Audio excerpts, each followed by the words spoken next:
सहयोगियों को प्रणाम, नमस्ते और यथा योग्य अभिवादन। मैं सुनीता अपने चैनल एस्ट्रो सुनंदा पर आपका स्वागत करने के लिए आतुर हूँ। कुछ ज्योतिष की बातें उसकी दुनियादारी के साथ, क्योंकि ज्योतिष एक विज्ञान है और कला भी। साथियों, इस बार हमने शिव पार्वती के विवाह का उत्सव और वुमेंस डे एक साथ मनाया। हम बातें चंद्रमा की कर ही रहे हैं उसकी दुनियादारी के साथ। स्त्री शक्ति का पर्याय वुमेंस डे और पार्वती शिव का कनेक्शन, इसके बारे में आप स्वयं बहुत कुछ जानते हैं। इस कनेक्शन की बात थोड़ी आज अलग ढंग से करते हैं। 4, 8, 12 राशि यानी कर्क, वृश्चिक और मीन जल तत्व वाली राशि है। इन्हें ब्राह्मण राशि भी कहा जाता है। जलीय राशि में बैठे चंद्रमा में ब्राह्मणत्व आ जाता है और शिव का तो नाम ही औघड़दानी भोला भंडारी है। शिव से बड़ा शिल्पी कौन? शिव के कैलाश पर कौन पर मार सकता है? संहार भी करते हैं तो स्वयं।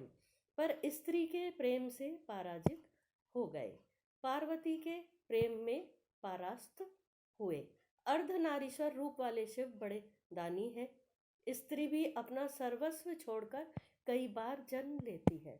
उसका ये ब्राह्मण उसे स्त्री बनाए रखता है। अब उसके एक दूसरे पहलू में ये रंगदारी और कलाकारी कहाँ से आती है? इसका नियंता कौन है? कुछ शब्द स्त्रियों के साथ विशेष रूप से जुड़े हैं, जैसे स्त्री डाहा, स्त्री मोह, शंका।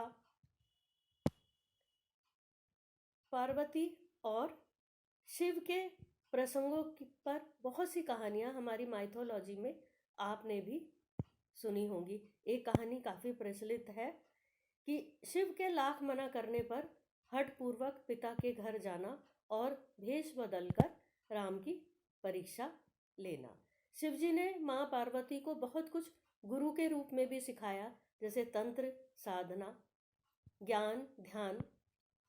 ब्राह्मणत्व जल तत्व राशि में बैठे चंद्रमा पूर्ण विशुद्ध है, पर जब उसमें संसारी तत्व शुक्र मिल जाता है तो चंद्रमा का स्वरूप बदल जाता है। उसमें लालसाएं, जिज्ञासाएं, शंकाएं शुक्र दुनियादारी वाली डाल देता है और मन बदलता है। सब कुछ बदल जाता है मन के बदलने पर। फिर उस निरर्थक और अधिक घटित होने वाली घटनाओं को शिव भी नहीं रोक पाते। एक गृहस्थ और स्त्री का जीवन कैसा होना चाहिए, ये शिव और पार्वती के प्रसंगों से बहुत आसानी से समझा जा सकता है। शिव ने सारा गरल अपने कंठ में बीच में धारण किया, नियंत्रित किया और सिर पर चंद्रमा को धारण किया, जो निर्मल है, निश्चल है और ब्राह्मण तत्व है। हृदय में पार्वती के प्रेम को रखा। एक गृहस्थ का और स्त्री का जीवन ऐसा ही होना चाहिए कि जैसा शिव पार्वती के द्वारा हमारी माइथोलॉजी हमें सिखाना चाहती है।